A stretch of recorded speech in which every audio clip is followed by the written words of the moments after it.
canal mais uma vez. Hoje eu quero fazer uma homenagem, um tributo à grande aviadora, talvez a mais famosa aviadora dos anos 30 nos Estados Unidos. A aviadora chama-se Amelia Earhart. Já tiveram vários filmes sobre ela, livros, muita coisa foi escrita. Então eu vou fazer um pequeno resumo da carreira dela. Ela ficou famosa nos anos 30. Eu não vou falar toda a vida dela porque é extenso, né? Mas nos anos 30 ela ficou famosa porque ela foi a primeira passageira, como passageira, a cruzar o Atlântico Norte. Depois ela, só para você situar no tempo, em 1927, houve a primeira travessia do Atlântico Norte pelo grande aviador Charles Lindbergh, em 27. O avião dele era o famoso Spirit of St. Louis. 27. 5 anos depois, a Amelia Earhart já fazia várias competições na América, já era uma aviadora renomada. Ela também, com esse avião aqui, ó, um Lockheed Vega, ela cruzou o Atlântico Norte, decolou do Canadá, Newfoundland, norte do Canadá, do leste, e voou 15 horas em direção ao leste e pousou num pasto na Irlanda. Aí ela ficou muito famosa, voltou, teve encontro com o presidente, ganhou várias medalhas, né? Isso em 37. E aí ela já tinha casado com um famoso editor, né, de livros, na época não tinha internet, tudo era jornal e livros, né? O Mr. Putnam. Mr. Putnam se divorciou e alguns anos depois, após uma certa insistência, porque a Amélia era uma mulher muito independente, dizem até que ela era feminista para a época, né? Imagina, 90 anos atrás. Aí ele promovia vários eventos com ela, palestras dela em escolas, fez livros, artigos, entrevistas com a imprensa e organizando voos, né? Aí o que faltava fazer, né? Para uma mulher, fazia a circunnavegação do globo.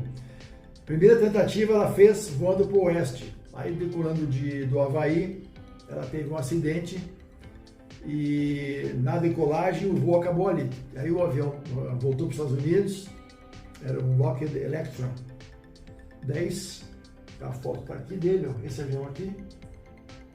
Aqui tem os comandos do avião e aqui está ela no avião, ó, o Lockheed Electra 10E. 10 Eco, né, em guarda da aviação, que a Lockheed modificou para ela, para quê? Para fazer o voo, voos até 20 horas. Então ia ela nos comandos, lá atrás ia o navegador, que não tinha acesso à cabine, nem ela também.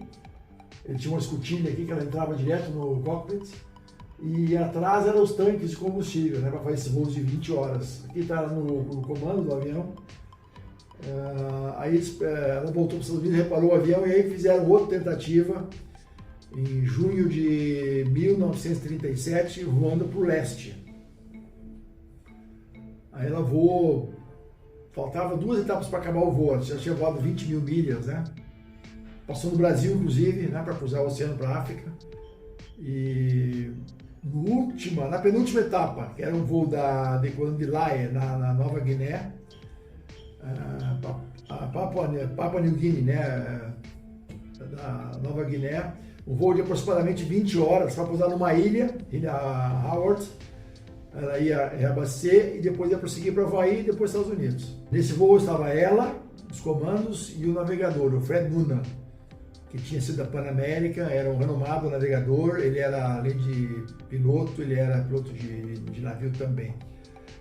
E naquela época não tinha GPS, nada, essas coisas modernas que tem hoje, era tudo navegação por estrelas, né? Tirando posição, era bem rudimentar, né? Um voo de quase 20 horas. Então agora eu vou comentar sobre o último voo da Amelia Earhart, que ficou famoso. Ela fazendo a circunnavegação do globo, voando para o leste. Na penúltima etapa do voo, era uma etapa de aproximadamente 19 horas de voo, que é um absurdo, né? Hoje eu vejo, quando eu voava lá no Oriente Médio, o voo mais longo que eu fiz da minha vida de aviador, o voo de 17 horas e 30, da Nova Zelândia, Auckland, para o Catar. Pra vocês terem uma ideia, para comparar, né, o que era a aviação antigamente, o que era bom. O nosso voo era 17 horas e 30, então eram 4 pilotos a bordo, 2 comandantes e 2 copilotos. Eu trocava a tripulação a cada 4 horas. Tem cama a bordo, todo o conforto. E a Amélia fez um voo quando ela desapareceu, eu estava quase perto de 20 horas, né, de voo. Sozinha, não podia sair da cabine, porque não tinha como, não tinha banheiro, eu até não sei como é que ela fez, né? alimentação, não tem ideia o que ela se levava, algum lanche, alguma coisa. Então hoje, né, se vê o esforço, né, a coisa assim, quase sobrenatural, sobre-humano dela fazer esse voo sozinha, né, pilotando sozinha esse avião. E o navegador lá atrás, que não tinha como chegar na cabine para ficar um pouco ali, né, com ela e outras coisas, né. E, bom, eles foram, navegação estimada, lá perto da ilha de Howard tinha um navio da Guarda Costeira Americana para dar os sinais, na época que havia, eletrônicos, né, de telégrafo e tal, se comunicar com o avião. E também prometeu que na hora que ela estava estimando a ilha, queria fazer muita fumaça, né, dos motores do navio para ela ver a ilha. E a última transmissão que teve, ela falou, estamos estimados sobre o navio, estamos voando a 1000 pés, que é 330 metros, e tinha algumas nuvens, ela não conseguiu encontrar o navio, nem a ilha, e foi a última transmissão que ela fez.